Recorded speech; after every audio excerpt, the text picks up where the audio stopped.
Assalamualaikum warahmatullahi wabarakatuh. Waalaikumsalam warahmatullahi wabarakatuh. Alhamdulillah, alhamdulillahi rabbil alamin. Nahmaduhu wa nasta'inuhu wa na'udzu billahi min shururi anfusina wa min sayyiati a'malina. May yahdihillahu fala mudilla lahu wa may yudlilhu fala hadiya lahu. Asyhadu an la ilaha illallah wahdahu la syarika lah wa asyhadu anna Muhammadan abduhu wa rasuluh. Allahumma shalli ala sayyidina Muhammad wa ala ali sayyidina Muhammad amma ba'd. Alhamdulillah bersyukur pada Allah Subhanahu wa taala pada malam hari ini di malam Jumat, malam yang penuh dengan barokah, kita diperkenankan kembali oleh Allah Subhanahu wa taala untuk bersua, untuk bersilaturahim dan juga untuk sama-sama kita belajar mengkaji ilmunya Allah Subhanahu wa taala.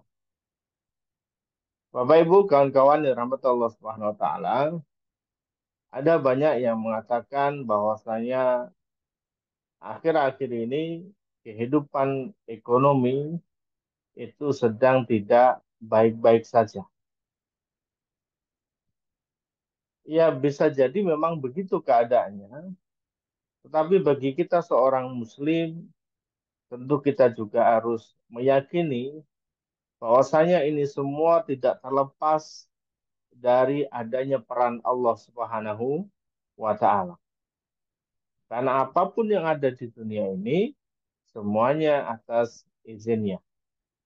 Untuk itu, apapun kondisinya, mau kita sebut ini sebagai kondisi yang tidak baik-baik saja secara ekonomi, ataupun kita mau sebut bahwasanya rezeki kita sedang seret, atau bisa jadi usaha bisnis kita sedang macet, dan lain sebagainya.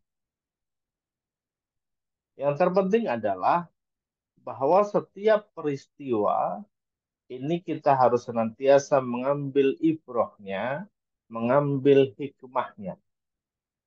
Sehingga kita semuanya bisa menjadikan ini sebagai momentum untuk kita mendekatkan diri kepada Allah Subhanahu wa taala, sebagai momentum diri kita untuk senantiasa terus belajar dan juga memperbaiki diri.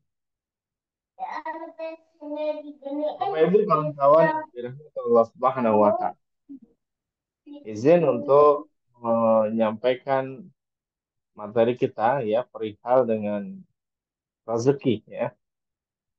Karena di setiap pekan pertama setiap bulan, insya Allah kita akan ngebahas terkait dengan rezeki atau hal-hal yang terkait dengan rezeki. Nah, malam hari ini di awal bulan Februari, kami ingin memulai pembahasan terkait dengan rezeki seret dan juga solusinya. Oke, Allah bisa jadi memang mengizinkan kondisi kita seperti ini, tapi tentu kita sebagai orang yang beriman, kita meyakini bahwasanya rezeki datangnya dari Allah dan ketika kita berusaha yang terbaik, ibadah yang terbaik kepada Allah, maka kita akan diberikan hal-hal yang terbaik pula oleh Allah Subhanahu wa taala. Izin ya untuk membuka materinya.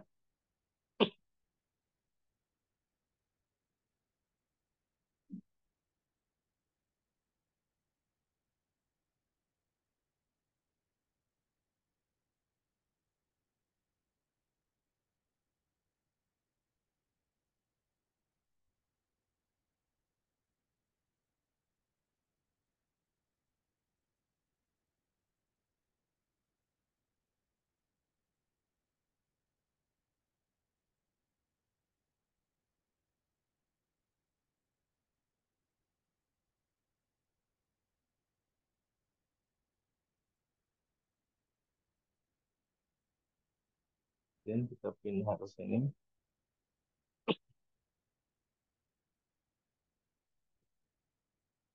Oke, Sekali lagi kawan-kawan Bapak Ibu semuanya, saudara-saudara, bahwasanya segala sesuatu yang menimpa diri kita dan juga yang ada di sekitar kita, semuanya sudah atas izin dari Allah Subhanahu wa Ta'ala.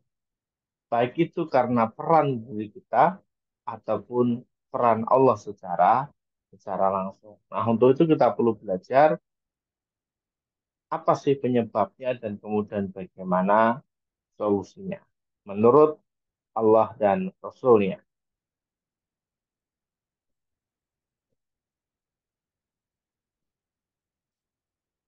Baik, ketika kita berbicara tentang rezeki, maka kita tidak akan terlepas akan adanya jaminan dari Allah Subhanahu wa Ta'ala. Ini kenapa kami ulang-ulang agar ini sebagai penguat kepada diri kami dan juga kepada kawan-kawan sekalian bahwasanya memang Allah sudah jatahkan rezeki untuk diri kita, kita tinggal bagaimana menjemputnya saja. Bagaimana kita meminta kepada Allah Subhanahu wa taala agar rezeki-rezeki yang kita terima itu bisa berkah dan juga bisa berlimpah. Tentunya ada syarat dan ketentuan berlaku. Ini di Quran surah Hud ayat yang ke-6 ya. A'udzu billahi minasy syaithanir rajim. Bismillahirrahmanirrahim. وما من دابة في الأرض إلا على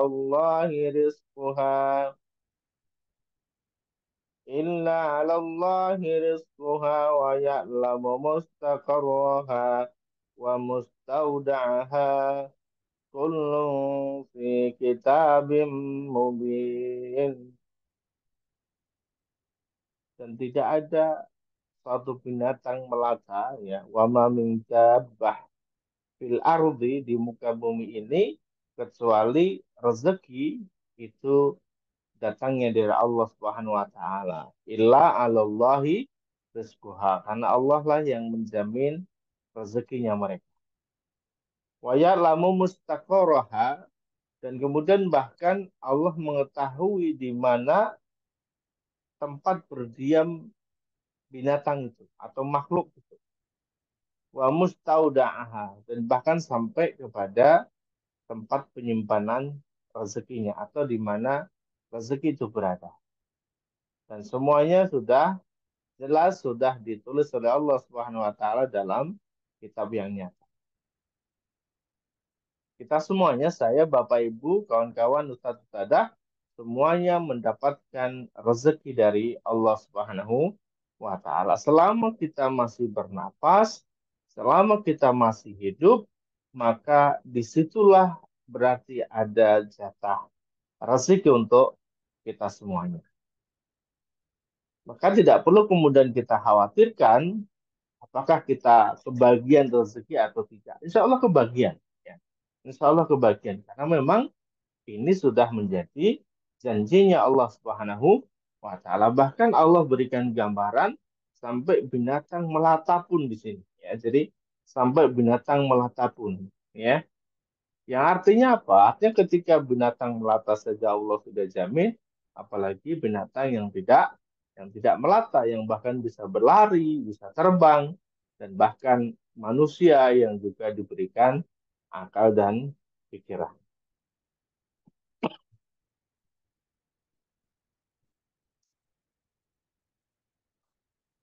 Nah, Allah kemudian kembali pertegas ya, di Quran surah Al-Zariyat ayat 22, wa fis samaa'i rizqukum wa ma tu'adun.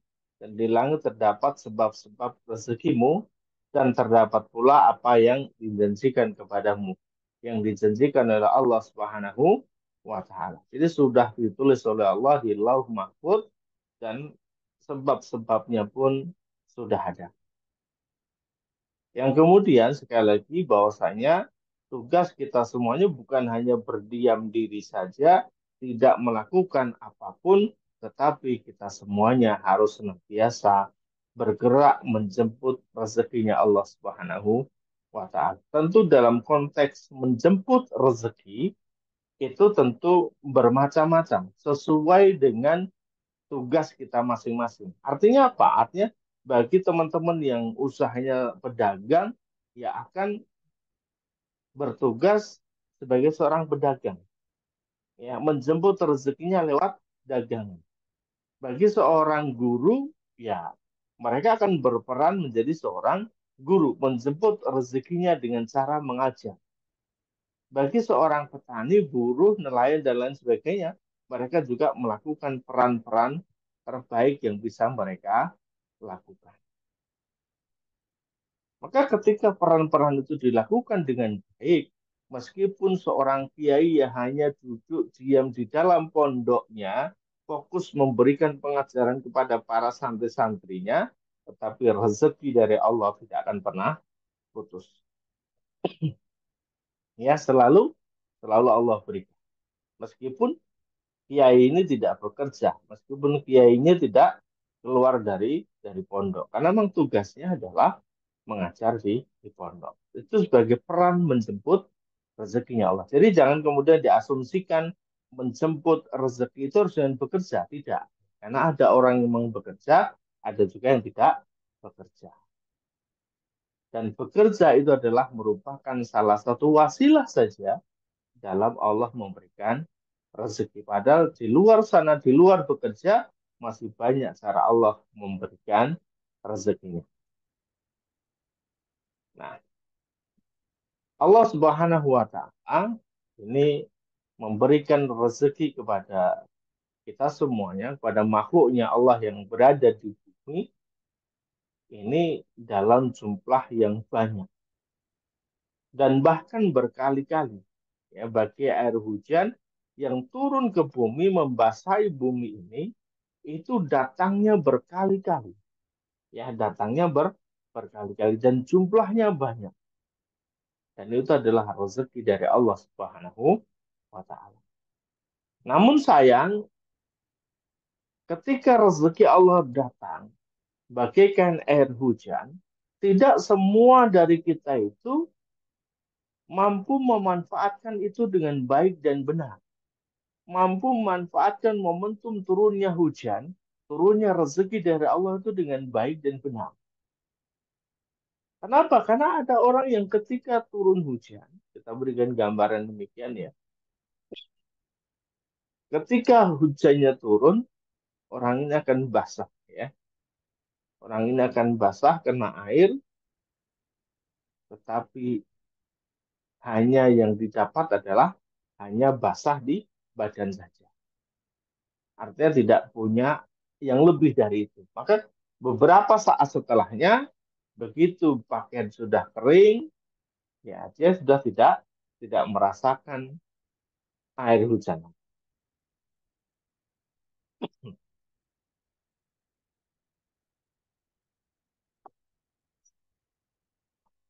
Ya, mohon maaf.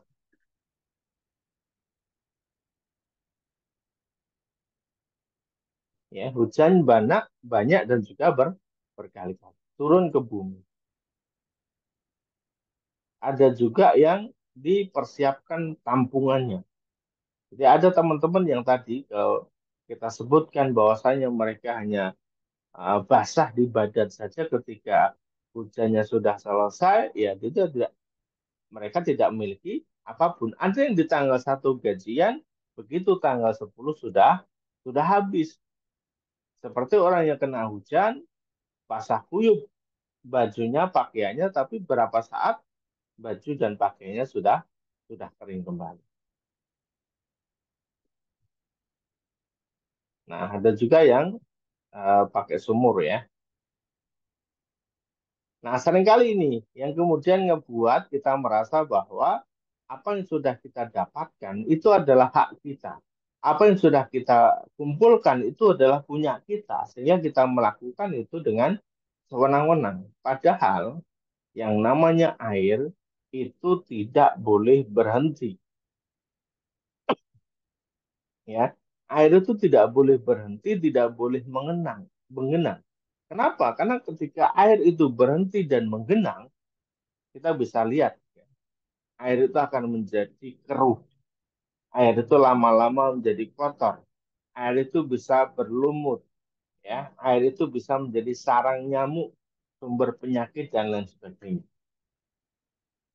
Bagikan kita punya rezeki yang kita dapatkan hanya sekedar ditampung, ya tadi tidak akan memberikan banyak manfaat.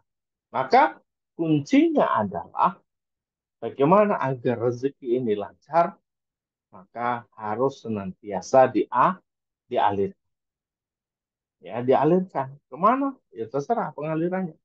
Bisa ke keluarga, bisa ke sanak famili, saudara, bisa ke tetangga, bisa ke masjid, bisa ke tempat sosial dan lain sebagainya. Semakin banyak kita memberikan aliran, maka semakin lancar rezeki yang akan didapatkan. Ya, jadi alirkan sebanyak-banyaknya. Ini kuncinya. Bagaimana agar eh, air ini senantiasa kita punya, maka harus dialirkan sebaik-baiknya. Bagaimana agar rezeki ini tidak pernah putus, tidak pernah henti-hentinya dari diri kita, maka harus senantiasa dialirkan.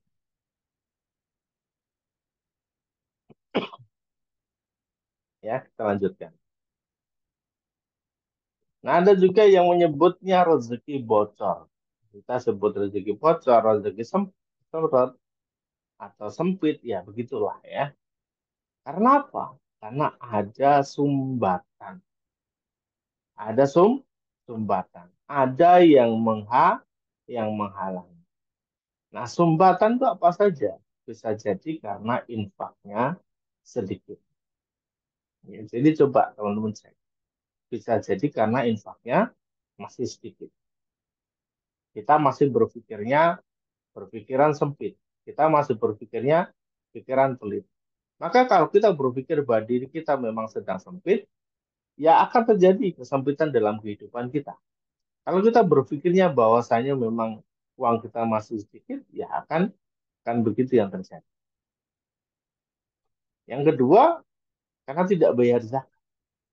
Jadi sudah masuk nisabnya, tetapi tidak dibayarkan zakat. Bukan sekedar zakat fitrah ya, tapi adalah zakat mal. Yang ketiga, menyombongkan diri. Sombong bisa saja kepada manusia, sesama manusia, kepada tetangga, kepada keluarga. Tetapi ada juga yang sombong kepada Allah Subhanahu wa taala, merasa bahwa apa-apa bisa sendiri. Apa-apa bisa sendiri tanpa harus minta kepada Allah. Siapa itu? Ya orang-orang tidak mau berdoa, orang-orang tidak mau mengangkat tangan, orang-orang yang tidak mau berdoa, orang-orang yang tidak mau mengangkat tangan meminta kepada Allah adalah bagian dari orang-orang yang menyombongkan diri. Pada Allah sudah jelas, ya, Udu'uni astajib lakum. Mintalah, berdoalah kepadaku, maka akan kuberi, akan kukasih. Tetapi mereka tidak mau. Maka bagi orang-orang tidak mau meminta kepada Allah, meskipun dengan dalih bahwa mereka malu, maka itu termasuk bagian dari orang-orang yang menyombongkan diri. Yang keempat adalah sering bermaksiat kepada Allah. Maka ketika kita bermaksiat kepada Allah, itu akan memberikan satu tutup memberikan satu sumbatan di jalur rezeki kita. Bermaksiat lagi, satu sumbatan lagi. Bermaksiat lagi, satu sumbatan lagi. Dan begitu seterusnya. Maka semakin banyak maksiat yang kita kerjakan, maka sumbatan-sumbatan itu akan semakin banyak dan betul-betul nantinya menyumbat 100% atau menyumbat betul-betul aliran dari rezeki. Dan yang terakhir, bisa jadi kita termasuk bagian orang-orang yang sering nyakitin orang tua. Sekali lagi, bisa jadi kita termasuk dalam bagian orang-orang yang sering nyakitin orang tua. Ya, maka kita sama-sama belajar, kita sama-sama evaluasi dari 5 poin ini, poin manakah yang masih kita kerjakan? Poin manakah yang masih kita kerjakan? Apakah poin yang infaknya sedikit, apakah termasuk bagian dari orang yang tidak membayar zakat? Apakah termasuk bagian dari orang yang menyombongkan diri? Apakah termasuk bagian dari orang-orang yang bermaksiat sama Allah? Ataukah termasuk bagian orang-orang yang suka nyakitin hatinya orang tua? Tentu kawan-kawan Bapak Ibu semuanya yang lebih paham, yang lebih mengetahui ketimbang dari kami ya. Ini sekali lagi sebagai evaluasi. Maka solusinya apa? Solusi yang pertama adalah istighfar.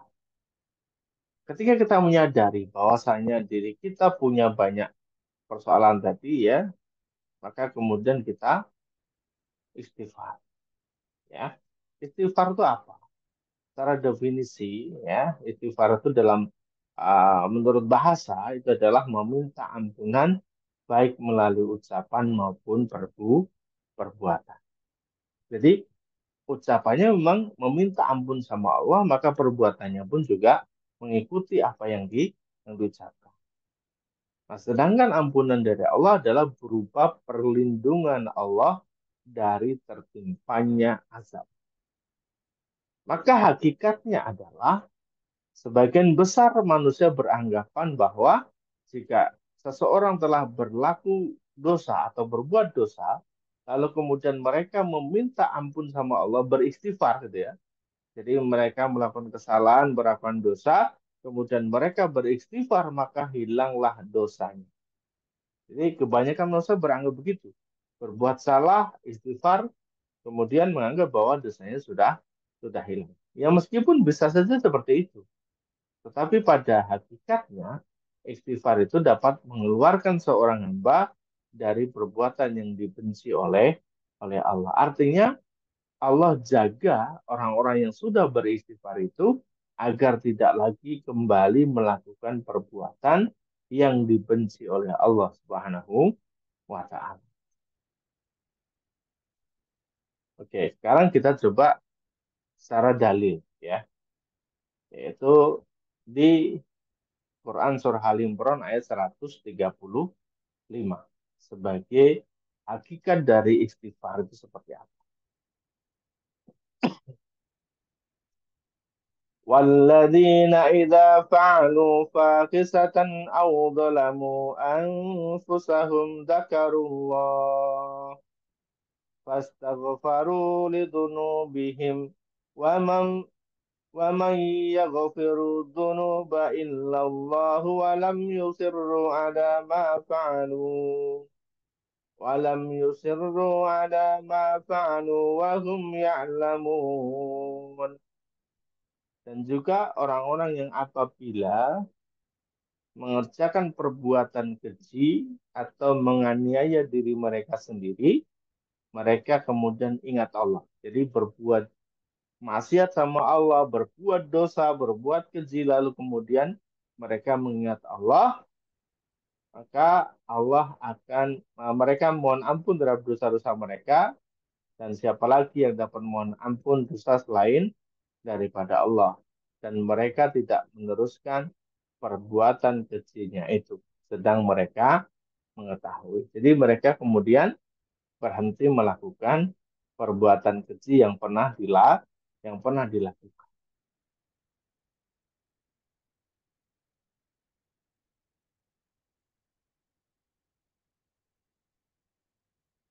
Yang kedua,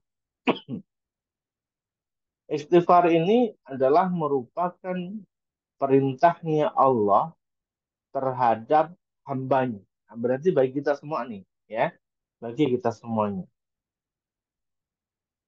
Wa anistaghfiru rabbakum thumma tubu ilaihi yumatti'akum yumatti'akum mata'an hasana ila ajali ila ajali musamma wa yu'ti kulla dhi fadlin fadlah wa in tawallaw fa inni akhafu alaikum adzaba yaumin kabir wa anistaghfiru rabbakum dan hendaklah meminta ampunan. Jadi bersegera meminta ampunan kepada Tuhanmu. Tsumma tubu ilaihi, dan kemudian dilanjutkan dengan bertaubat kepada Allah Subhanahu wa taala. Nah, jika itu dilakukan, jadi mohon ampun sama Allah, lalu bertaubat. Artinya berhenti dari berbuat dosa, berhenti dari melakukan maksiat tersebut, niscaya dia Allah yang akan memberikan kenikmatan yang baik secara terus menerus. Jadi secara terus menerus. Sampai batas waktu yang ditentukan. Dan dia Allah akan memberikan kepada tiap-tiap orang yang mempunyai keutamaannya.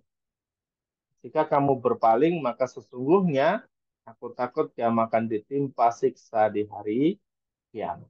Ya. Jadi ini lanjutan gitu. Artinya tidak hanya memohon ampun saja sama Allah, tetapi kemudian berkomitmen untuk tidak lagi mengulangi. Kita sebutnya sebagai taubat, maka Allah akan memberikan balasan kenikmatan yang tiada putusnya atau kenikmatan yang secara terus menerus ya. Nah, Allah juga memuji hambanya yang beristighfar. Dalam Quran surah Al Imran ayat 300, ayat 17, as-sabirina was-sadiqina wal qanitina wal munfiqin wal munfiqina wal mustaghfirina bil ashar. As-sabirina yaitu orang-orang yang sabar, wasadiqina orang-orang yang benar, wal qanitina orang-orang yang taat, wal munfiqina orang-orang yang menafkahkan hartanya di jalan Allah. Orang yang sabar, orang yang benar, orang yang taat, orang yang menafkahkan hartanya di jalan Allah, dan juga wal mustaghfirina orang-orang yang memohon ampun kepada Allah bil ashar, yaitu di waktu sahur. Kapan itu? Yaitu di sepertiga malam yang terakhir. Jadi ketika kita terbangun di sepertiga malam yang terakhir, bagian dari Qiyamul Lail, lalu kemudian kita memohon ampun kepada Allah Subhanahu wa taala, maka kita termasuk bagian dari orang-orang yang dipuji oleh Allah, disejajarkan dengan orang-orang sabar atau ahli sabar, disejajarkan dengan orang-orang yang sodik, yang benar, gitu, disejajarkan dengan orang-orang yang taat, dan juga orang-orang yang senantiasa menginfakkan hartanya di jalan Allah. Selanjutnya, istighfar ini adalah merupakan sifatnya orang-orang yang bertakwa. Maka siapapun yang ingin menjadi takwa, salah satu sifatnya adalah sering beristighfar, sering mohon ampun sama Allah. Wasari'u ila maghfiratin min rabbikum wa jannatin arduha as-samawati wal ardu uiddat lil muttaqin. Dan bersegeralah kamu kepada ampunan dari Tuhanmu Allah Subhanahu wa taala, dan juga kepada surga yang luasnya seluas langit dan bumi, yang disediakan untuk orang-orang yang bertakwa. Jadi perintahnya untuk segera ya. Kemudian Allah juga mengampuni orang-orang yang beristighfar. Wa may ya'mal su'an aw yaslim nafsahu thumma yastaghfirillaha yajidillaha ghafurar rahima. Dan barang siapa yang mengerjakan kejahatan dan menganiaya diri mereka sendiri, zalim tadi ya, maka kemudian mereka memohon ampun, maka niscaya Allah mendapati maka niscaya mereka akan mendapati Allah Maha Pengampun lagi Maha Penyayang. Jadi jaminan Allah ketika orang-orang dengan berbagai dosa dan maksiat yang mereka bawa, dan ketika mereka memohon ampun sama Allah, maka niscaya akan diampuni oleh Allah Subhanahu wa taala. Nah, yang menariknya adalah ketika seseorang beristighfar, mohon ampun sama Allah, maka ini sebagai wasilah mendatangkan datangnya rahmat. Qala ya qaumi lima tasta'jiluna bis-sayyi'ati qabla al-hasanah laula tastaghfiruna Allah la'allakum turhamun. Ya berkata, hai kaumku, mengapa kamu minta disegerakan keburukan sebelum kamu minta kebaikan? Hendaklah kamu minta ampun kepada Allah agar kamu mendapatkan rahmat. Oke, kita lanjut. Istighfar merupakan bagian atau wasilah untuk menjauhkan dari azab. Jadi kebalikan dari rahmah. Jadi dengan beristighfar ini bisa mendatangkan rahmah dari Allah, maka sekaligus ketika rahmah datang, maka ini juga sekaligus menjadi wasilah untuk menjauhkan dari azabnya Allah Subhanahu wa taala. Wa ma kana Allah liyu'adzibahum wa anta fihim wa ma kana وما كان الله معذبهم وهم يستغفرون dan Allah sekali-kali tidak akan mengazab wa maka Allahu yu'adzibahum tidak akan mengazab sedangkan kamu berada di antara mereka wa anta fihim mereka siapa? Mereka orang-orang yang beristighfar. Jadi ketika dalam sebuah komunitas, dalam sebuah kelompok masih ada orang-orang yang beristighfar kepada Allah Subhanahu wa taala, maka azab itu akan dijauhkan dari mereka. Ya, dan tidaklah pula Allah mengazab mereka sedang mereka meminta ampun. Jadi dalam sebuah komunitas dan sebuah kelompok ketika ada yang memang beristighfar mohon ampun kepada Allah, maka Allah akan menjauhkan mereka dari azab ya.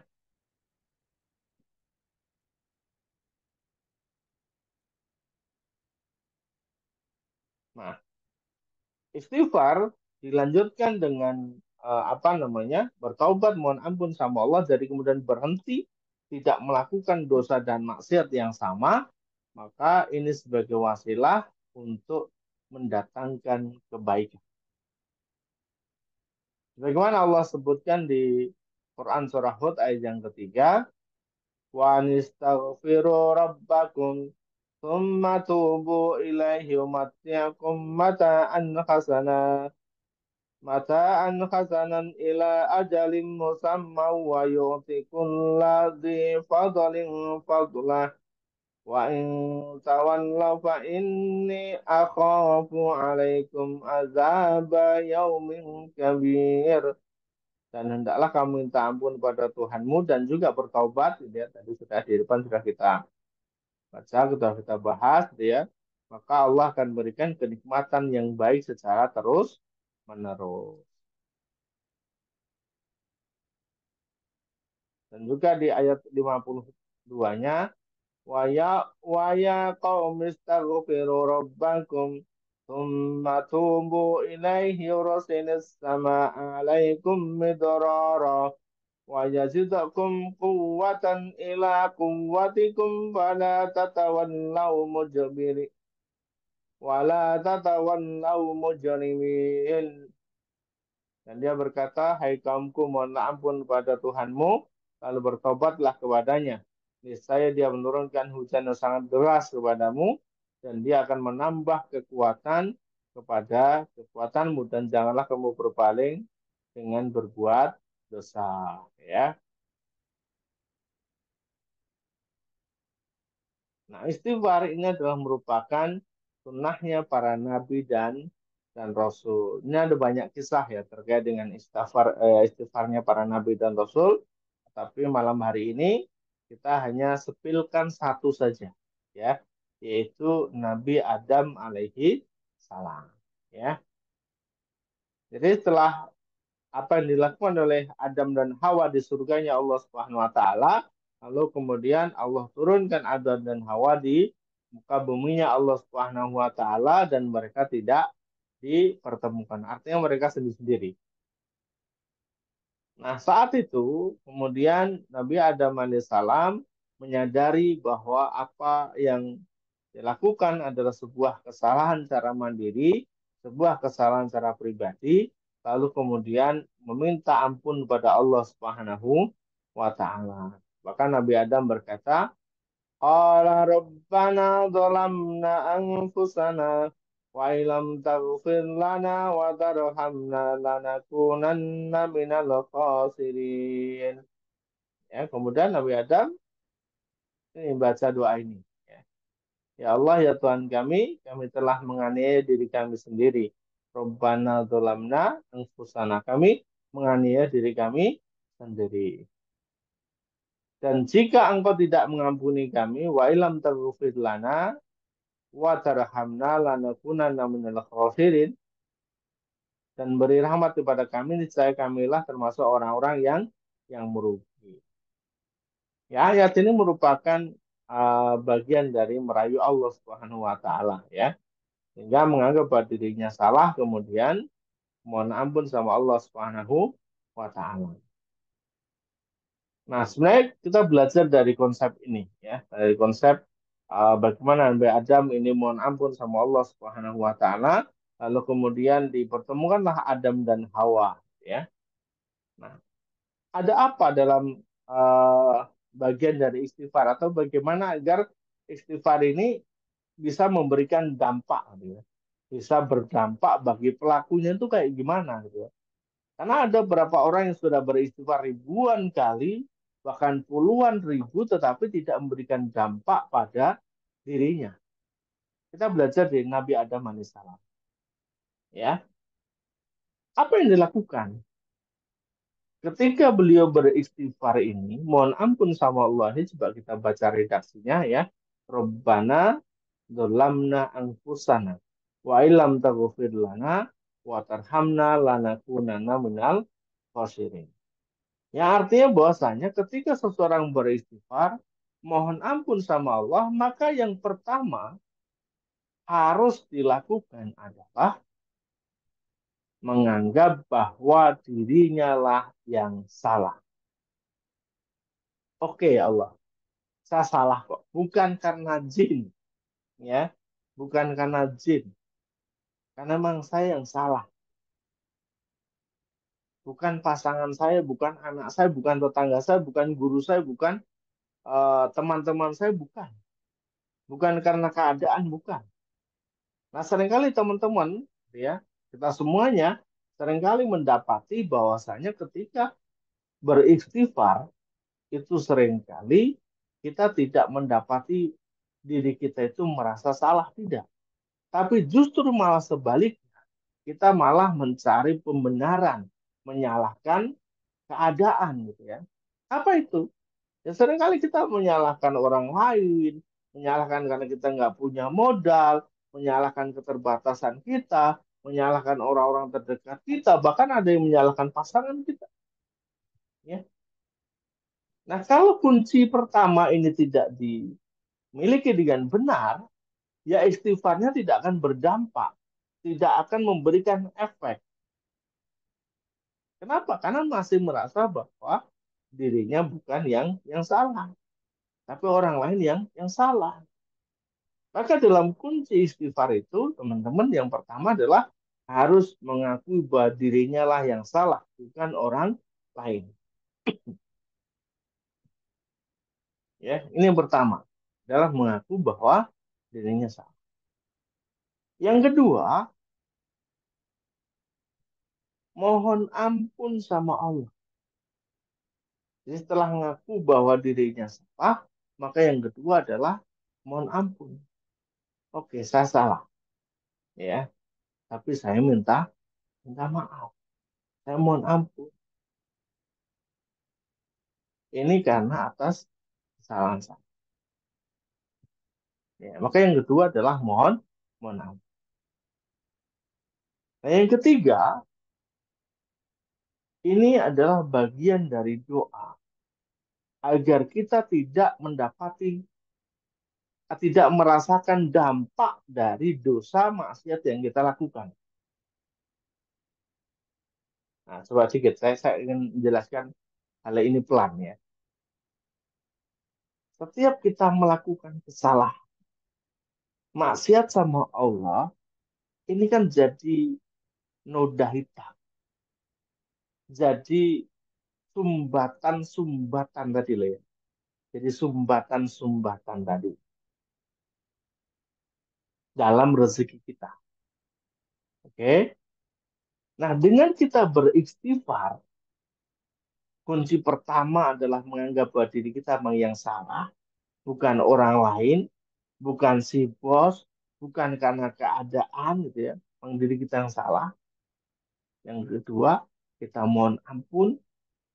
Dan yang ketiga adalah kita berdoa agar tidak berdampak ya, agar tidak kena dampaknya dari maksiat yang kita lakukan. Jadi agar ya Allah kalau memang dengan maksiat ini ngebuat rezeki saya seret, ya, jadi agar tidak kena dampaknya. Kenapa? Karena kita sudah beristighfar sama sama Allah. Yang artinya apa? Kita siap untuk memperbaiki diri kita. Jadi dari ketiga kunci tadi, itu artinya bahwa saya oke, saya siap memperbaiki diri saya. Ke depan akan jauh lebih baik. Kan begitu ya. Jauh lebih lebih baik. Maka yang membuat tadi sumbatan-sumbatan tadi itu tidak akan berdampak lagi. Karena kita memahami esensi dari istighfar ini. Ya. Nah, terakhir perlu kami sampaikan bahwa ini adalah merupakan bagian dari solusi. Ya. Istighfar ini merupakan bagian dari solusi. Bahkan Rasul kita Muhammad Shallallahu Alaihi Wasallam, beliau pun juga setiap hari beristighfar tidak kurang dari 70 kali. Ya, tidak kurang dari 70 kali. Beliau beristighfar. Astagfirullah. Astagfirullah. Astagfirullah. Jadi ketika mengucap astagfirullah, merasa bahwa oh ya saya salah. Bukan orang lain yang salah. Memang saya yang salah. Ya.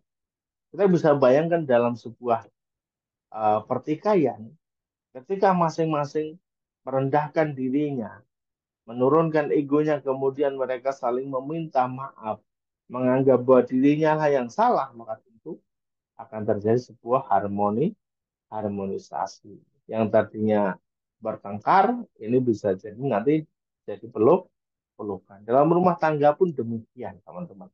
Dalam rumah tangga pun juga demikian. Karena ketika suami merasa benar, ego, gitu ya, si istri juga sama merasa benar, ego, yang terjadi setiap hari adalah perang dalam rumah rumah tangga. Ya. Nah, terakhir sampaikan ini, istighfar sebagai solusi. Fakul fakul tastaghfiru rabbakum innahu kana ghaffara yursilis sama alaikum midrara wa yumdidukum bi amwali wa banina wa yaj'al lakum jannatin wa yaj'al lakum anhara fakul fakul tastaghfiru rabbakum dan mohonlah ampun kepada Tuhanmu Allah Subhanahu wa taala, innahu kana ghaffar. Karena sesungguhnya Dia Allah Maha Pengampun. Dampaknya apa? Yursilis sama alaikum midror. Maka niscaya Dia Allah yang akan menurunkan hujan kepadamu dengan sangat lebat. Memberikan rezeki kepadamu sangat banyak. Wayum didekum bi amwal dan juga memberikan harta, wabanin dan juga anak-anakmu, wayaj'al lakum dan juga mengadakan untukmu kebun-kebun. Yang kemudian kebun-kebun itu di dalamnya penuh dengan sungai-sungai yang mengalir. Yang artinya kebun itu sangat subur, ya. Kebun sangat sangat subur. Nah, teman-teman, Bapak Ibu, kawan-kawan ustaz-ustaz yang dirahmati Allah Subhanahu wa taala, apapun kondisi kita, maka solusinya adalah beristighfar. Mohon ampun sama Allah, bisa jadi masih ada sumbatan-sumbatan yang ngebuat hidup kita tidak nyaman, yang ngebuat hidup kita tidak tenang dengan sumbatan-sumbatan itu. Maka sumbatan-sumbatan itu harus kita bersihkan, sumbatan-sumbatan itu harus benar-benar kita hilangkan, yaitu dengan cara beristighfar kepada Allah Subhanahu wa taala ataupun memohon ampun kepada Allah dan kemudian meminta kepada Allah, memohon kepada Allah agar tidak diberikan dampak atas dosa dan maksiat yang kita lakukan. Dan artinya kita siap untuk belajar, berubah, memperbaiki diri kita ke depannya di hadapan Allah Subhanahu wa taala. Demikian materi kita sebagai pengingat dengan adanya rezeki. Ya, apapun kondisi kita harus senantiasa optimis bahwasanya rezeki kita akan senantiasa lancar, akan senantiasa berkah, dan juga berlimpah. Assalamualaikum warahmatullahi wabarakatuh. Waalaikumsalam warahmatullahi wabarakatuh. Insyaallah yang katsir pada Ustaz Udin ya yang telah memberikan taujih, memberikan menyampaikan materi untuk kita semuanya luar biasa, menjadikan penguat dan pengingat dalam diri kita untuk selalu menjaga ritme kita dalam kebaikan. Baik, Bapak Ibu yang dirahmati Allah Subhanahu wa taala, selanjutnya kita akan masuk ke sesi yang keempat, yaitu sharing diskusi. Ya, silakan bagi Bapak Ibu yang akan sharing, menyampaikan pengalaman ataupun hal-hal yang ingin disampaikan di forum ini, kami persilahkan. Bisa secara langsung, ya dengan raise hand atau buka mic, ataupun juga dengan menulis di chat ya. Baik, untuk selanjutnya Bapak Ibu, kita akan masuk ke sesi sharing diskusi. Silakan bagi yang ingin menyampaikan, sharingnya kami persilahkan. Monggo, silakan.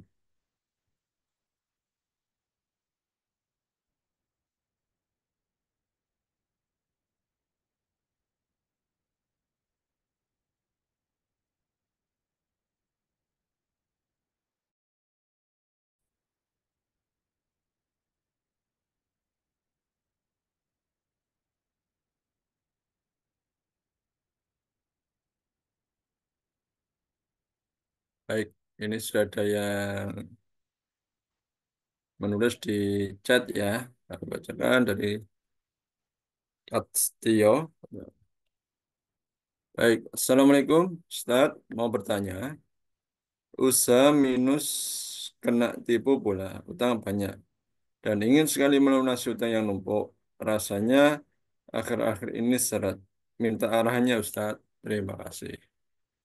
Silakan Ustaz.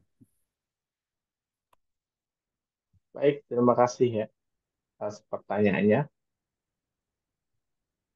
Ini seringkali dialami oleh teman-teman yang bergerak di bidang usaha atau bahkan ada juga yang non usaha, ada juga yang kena seperti itu. Jadi seseorang dalam melakukan aktivitas muamalah merasa bahwa mereka ditipu atau kena tipu atau apapun lah ya. Nah, bagaimana respon kita? Tentu respon kita ketika di awal-awal adalah marah.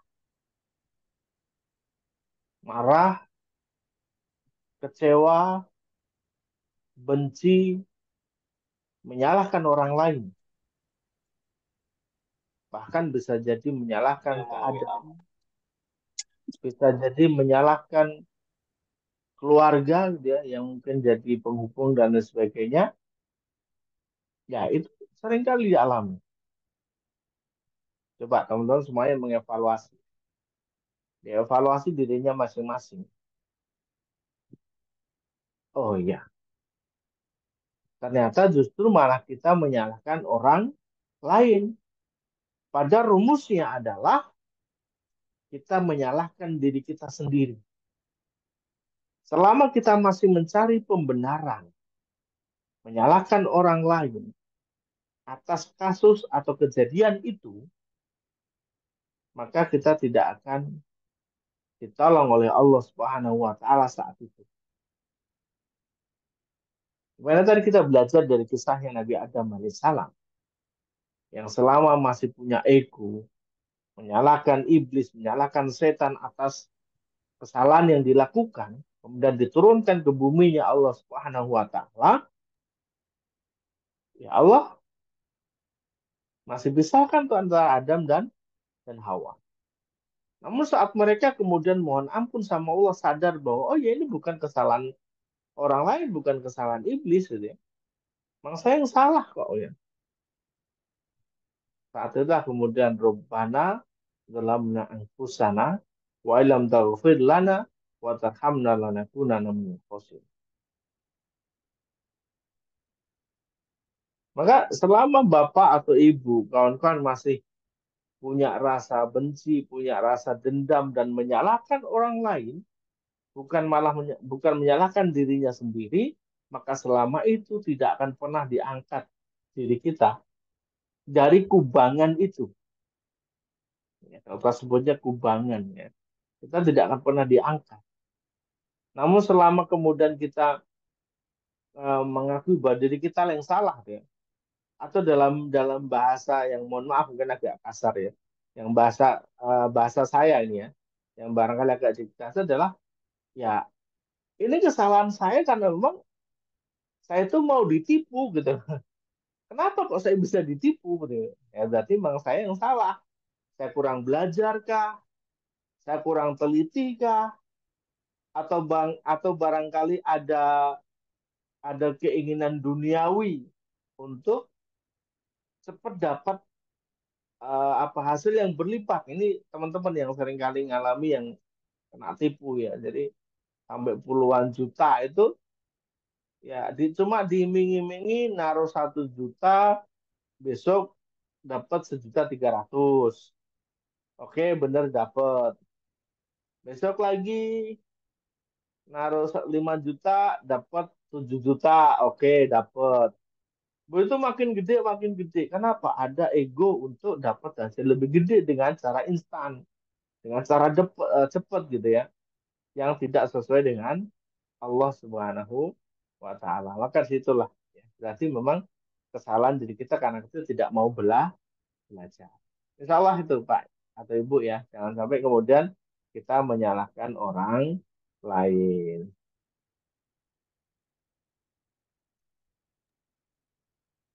Baik, demikian ya.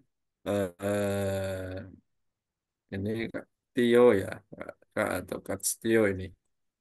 Semoga bisa dipahami. Ya, kita akan langsung ke yang sharing berikutnya ya dari Ibu Nani BSD. Assalamualaikum Pak Ustadz. Ternyata selama ini saya salah. Karena selalu istighfar tapi menyalahkan teman saya yang telah menjerumuskan saya. Terima kasih Pak Ustadz. Mulai sekarang saya akan ikhlas saja untuk harus mengakui ini salah saya. Begitu ya Ustadz. Semoga Ya, Ustadz. sama seperti kisah di awal tadi ya, yang pertama ya, dengan pertanyaan sebelumnya. Jadi ya sudah, selama kita masih megang teguh ini kesalahan teman saya, kesalahan orang lain, ya saat itu kita tidak akan pernah diangkat, tidak akan dapat solusi dari Allah Subhanahu wa taala. Tapi begitu mereka sudah ikhlas, sudah lost di bagian itu, justru Allah angkat dan kemudian Allah datangkan rezeki dari arah yang tidak disangka-sangka, bighairi hisab, tanpa batas. Ya, insya Allah seperti itu.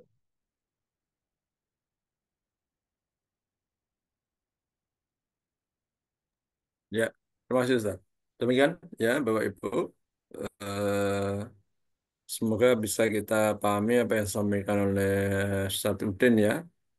Terkait terkait dengan hakikat, bagaimana kita bisa menempatkan setiap kejadian kondisi diawali dengan kita mengevaluasi diri kita sendiri. Silakan Bapak Ibu yang ingin sharing lebih lanjut bisa dengan buka mic ya.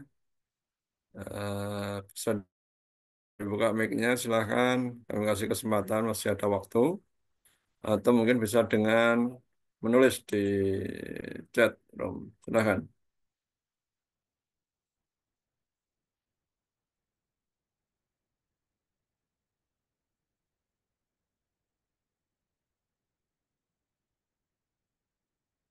Oke, baik. Ini ada yang sharing lagi Ustaz.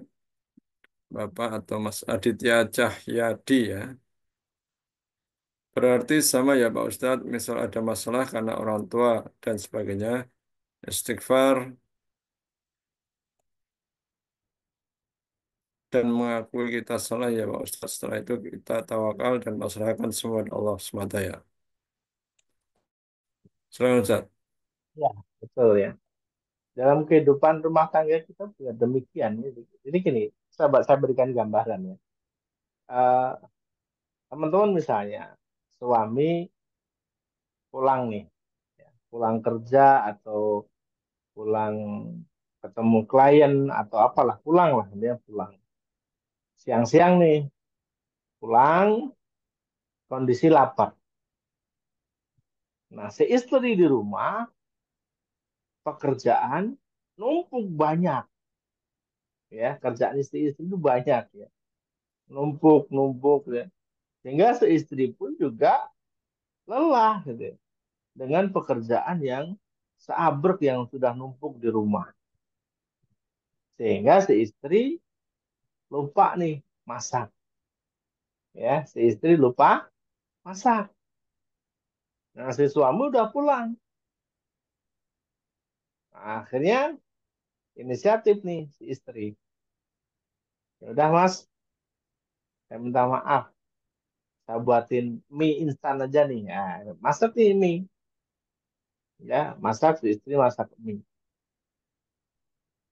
Entah karena faktor lelah gitu ya, kurang konsentrasi atau gimana, ternyata mie yang dibikin keasinan. Ya udah apa namanya, disuguhin ke suami. Ya, suami makan tuh. Oh, rasa kayak begini. Respon pertama ya, ketika si suami marah, apa yang terjadi?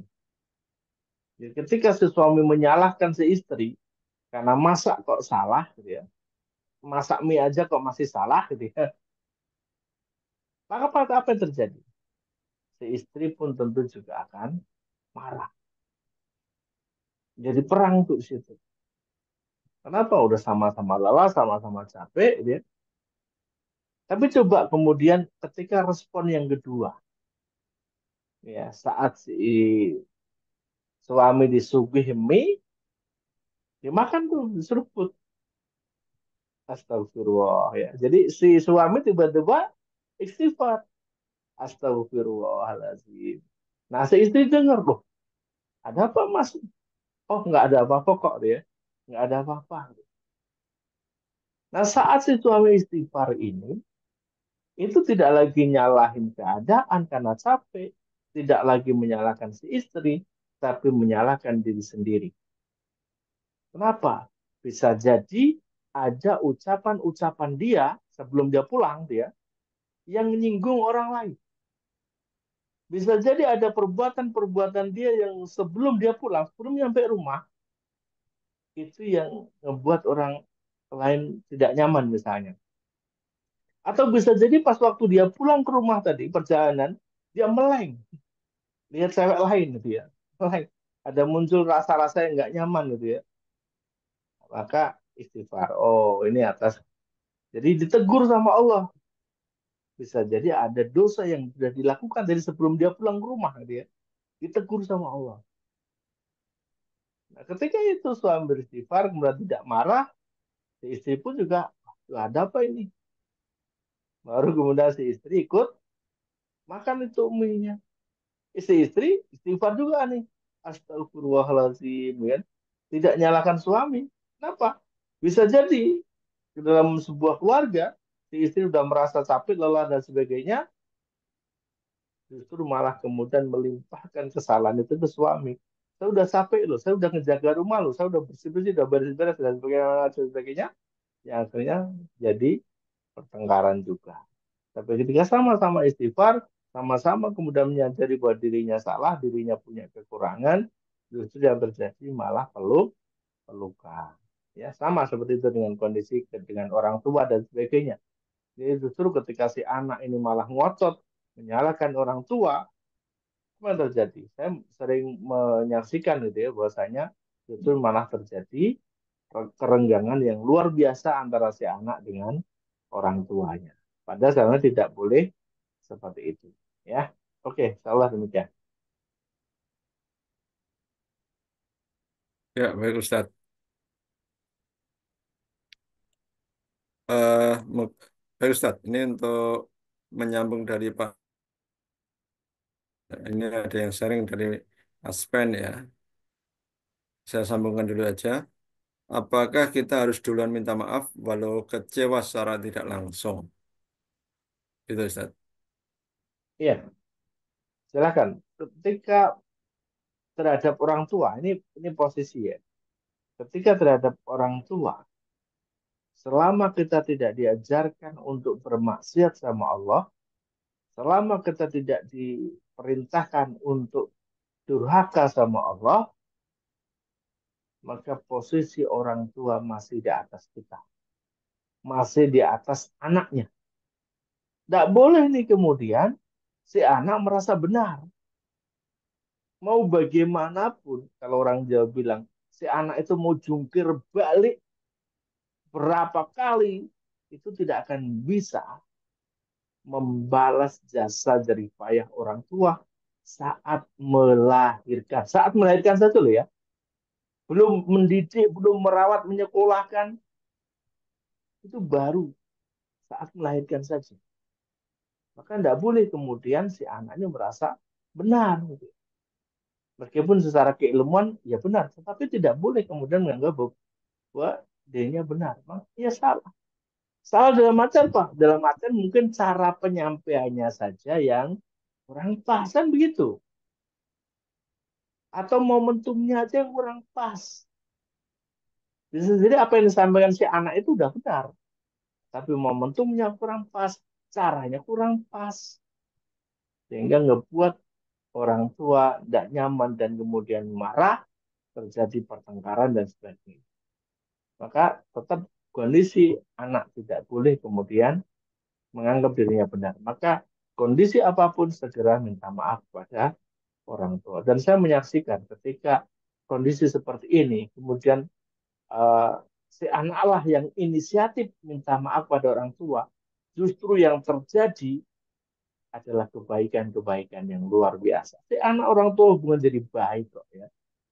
Ya, saling memahami. Oh iya, akhirnya orang tua ya akhirnya orang tua tadi bilang begini ya saat ini bener le gitu ya saat ini bener do apa yang kamu sampaikan itu cuma caramu gitu kan akhirnya oh gitu ya jadi itu insya Allah ya tetap segera minta maaf kepada orang tua jaga hubungan baik dengan orang tua jangan sampai orang tua kita marah dan terluka karena ridhonya Allah terletak pada ridhonya orang tua.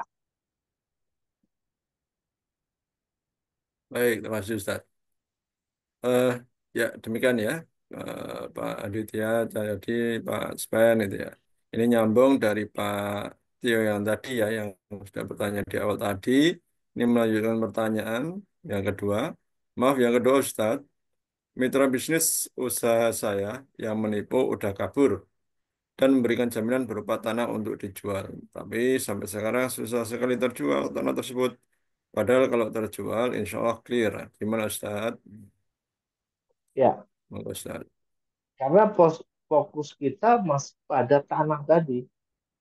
Fokus kita masih pada benda yang ditinggal. Dan di dalam hati, mohon maaf ini, bisa jadi masih ada rasa kesel tuh sama temennya. Ya bisa jadi masih ada rasa kesel. Meskipun udah dikasih apa ya, udah dikasih jaminan, kadang masih ada kesel nih. Andaikan, nah ini loh, yang kemudian tidak boleh kita lakukan. Seringkali kita kemudian berandai. Andaikan uang saya kemarin tidak saya gunakan buat bisnis sama dia, gitu ya, bisa jadi uang saya sudah segini, segini, segini. Ya, jadi, andaikan itu tidak boleh. Sesuatu yang sudah terjadi sudah lewat, tidak boleh. Andaikan kemarin saya tidak begini, andaikan kemarin saya tidak ke sini, itu tidak boleh. Ya. Berandai-andai tidak boleh. Jadi kenapa tanah itu belum terjual? Pertama, masih ada rasa jengkel kepada temannya. Ya, coba ikhlasin aja deh, benar-benar ikhlas, ikhlas dulu. Mohon maaf ya, kalau saya salah, mohon maaf ya. Bisa jadi memang belum ada loss tadi loh. Masih ada rasa, aduh, gimana nih? Di dalam hatinya tuh masih belum benar-benar ikhlas kalau dirinya tuh ditipu gitu loh. Ya, jadi masih menganggap bahwa ini kesalahan sistem, kesalahan orang lain dan sebagainya. Tolong ini dilepas dulu. Urusan ini lepas dulu. Ya. Yang kedua, solusinya bukan perkara bahwa tanah itu harus terjual atau tidak. Ya. Kenapa? Bisa jadi pertolongan Allah tidak lewat soal tanah itu. Bisa jadi persoalan yang sedang kita hadapi saat ini, solusinya bukan lewat tanah tadi, tapi bisa jadi lewat yang lain. Maka persoalannya tadi tidak harus kemudian difokuskan di tanahnya. Ya, kadang ke teman-teman tuh hanya fokus di eh, ini harus terjual, ini harus terjual, sehingga mengabaikan urusan yang lainnya. Saya coba ya, saran saya yang bagian pertama dikelirkan dulu. Nah, ini persoalan hati soalnya. Ya, begitu. Mohon maaf sebelumnya. Baik, terima kasih Ustaz. Eh, ya, demikian ya, Pak Teo ya. Semoga ini. Ini masih ada nyambung dari yang atas tadi Pak Ustadz. Ya. Ya, ini di maaf Ustadz, apakah boleh bertawasul sama Ustadz? Mungkin diri ini masih banyak dosa, baik yang disengaja maupun tak disengaja dalam sehari-hari. Terima kasih, mohon arahnya. Ya, boleh saja Oh, dengan Ustadz. siapa boleh selama mereka masih hidup. Ya, insya Allah akan diperbolehkan, akan dikabulkan oleh Allah Subhanahu wa Ta'ala. Bertawasul kepada orang soleh boleh, bertawasul kepada amal soleh pun juga diperbolehkan. Ya, misalnya sering kami ajarkan teman-teman habis zikir, angkat tangan, doa. Teman-teman habis baca Quran, angkat tangan, doa. Teman-teman habis sedekah, angkat tangan, doa. Teman-teman habis silaturahmi, angkat tangan, doa. Teman-teman habis sholawat, angkat tangan, doa, dan seterusnya. Itu diperbolehkan. Baik, Ustadz. Terima kasih. Lanjut, penanya berikutnya dari Bu Susi ini ya. Assalamualaikum, izin mau bertanya. Dulu ketika saya jadi karyawan dengan gaji yang lumayan cukup besar, tapi gaji saya nggak kelihatan hasilnya. Hasil sendiri hasilnya agak jauh beda dengan dulu yang masih jadi karyawan bahkan punya utang. Mohon solusi dan pencerahannya. Terima kasih. Bagus, Ustaz. Ya, oke. Kita bicara tentang rezeki, gitu ya. Jadi di awal sudah kita bahas, kalau kita sampaikan terkait dengan teman-teman yang apa namanya, ibarat hujan itu datang, teman-teman basah, ya hanya basah di baju aja, gitu ya. Habis itu hujan selesai, kemudian berapa lama bajunya kering, kitanya juga kering, gitu ya. Itu sama seperti orang yang tanggal 1 gajian, tanggal 10 sudah bubaran, gitu ya. Jadi tidak sampai dengan waktu gajian di tanggal berikutnya. Jadi hanya basah dapat dapat rezeki itu kayak baju basah saja. Habis itu kering lagi. Nah, faktornya apa? Faktornya banyak. Bisa jadi teman-teman tidak menyiapkan wadah. Kalau nanti pembahasan di wadah rezeki, kita akan perpanjang pembahasan ini. Ini sedikit saya sepil terkait dengan wadah rezeki. Jadi, karena orang-orang yang hanya basah di badan saja, mereka tidak menyiapkan wadah. Jadi ketika hujan turun tuh ada orang-orang menyiapkan wadahnya itu besar dan bahkan lebih dari satu. Nah, wadah itu apa? Wadah itu ya satu bisa saja adalah terkait dengan koneksi ataupun relasi. Yang kedua terkait dengan keahlian. Teman-teman yang punya keahlian ini berbeda dengan orang yang tidak punya keahlian. Yang ketiga teman-teman yang ikut komunitas. Orang yang ikut komunitas berbeda dengan orang yang tidak ikut komunitas. Peluang untuk mendapatkan rezeki jauh lebih besar orang-orang yang ikut komunitas. Termasuk bisnis itu juga bagian dari wadah rezeki. Ya, silakan teman-teman pilih pelajari. Nanti kita akan bahas perpanjang apa namanya pembahasan terkait dengan wadah rezeki secara khusus tentunya nanti kita akan agendakan di lain waktu ya. Tapi kita sepil dulu tadi. Artinya ketika teman-teman hanya gajian habis atau dapat habis bahkan sebelum sampai waktunya sudah habis ya berarti hanya dapat rezeki yang basah di baju saja berarti belum menyiapkan wadah rezekinya. Nah, wadah rezeki silakan teman-teman pelajari, silakan teman-teman persiapkan sesuai dengan kapasitas masing-masing ya. Insya Allah demikian. Baik, terima kasih Ustaz. Demikian Bapak Ibu, ya, rekan-rekan, Ustaz-Ustaz yang berbahagia ya. Eh, Bagaimana ya sampaikan Ustaz Nurdin tadi ya, semua permasalahan hidup kita, mari kita awali dengan kita muhasabah diri kita sendiri, sejauh mana kita ini dekat dengan Allah Subhanahu wa Taala ya, mensyukuri segala nikmatnya dan kita mengakui kesalahan-kesalahan kita ya. Semoga langkah-langkah itu menjadi salah satu sarana bagi kita dimudahkan untuk segera terselesaikan urusan-urusan kita, insya Allah ya. Sudah banyak tips trik yang tadi disampaikan, ya kita perlu mencoba dan mengamalkannya secara step by step dan insya Allah bersama-sama dengan kami di manajemen Al-Quran kita mengajak Bapak Ibu semuanya untuk berusaha bagaimana kita bisa mencari solusi dalam kehidupan kita untuk menuju kebahagiaan baik di dunia maupun di akhirat. Ya, silahkan kembali Bapak Ibu membaca, mengulang materi-materi yang ada di buku Manut Quran Bisakanya ya. Di situ sudah banyak cara-cara bagaimana kita memperbaiki diri kita menjadi lebih baik. Baik Ustadz, untuk sharing tanya jawab sudah sepertinya kita akan tutup. Sebelum ditutup, ada yang sampaikan Ustadz, silakan. Oke, insya Allah cukup Gus. Baik, terima kasih Ustadz. Baik, Bapak Ibu yang dirahmati Allah Subhanahu wa taala, sesi demi sesi sudah kita lalui, maka kita akan menutup acara kita pada malam hari ini. Namun sebelumnya kami kembali sampaikan terkait dengan salah satu agenda besar yang dijalankan di manajemen Al-Quran, yaitu adanya kegiatan pesantren bahagia, yaitu program pendampingan ataupun bimbingan untuk bisa menjalankan ilmu manut Quran secara tuntas ya dari A sampai Z yang bersama-sama kita sampaikan dengan ilmu dan pendampingan secara rutin selama 6 bulan. Ya, insya Allah akan membentuk habit kebiasaan dalam diri Bapak Ibu semuanya untuk semakin dekat dengan Allah yang endingnya nanti akan menuju kepada kebahagiaan. Silakan menghubungi admin kami ya, admin Man Quran untuk bisa eh, mengetahui informasi lebih lanjut terkait dengan program pesantren bahagia.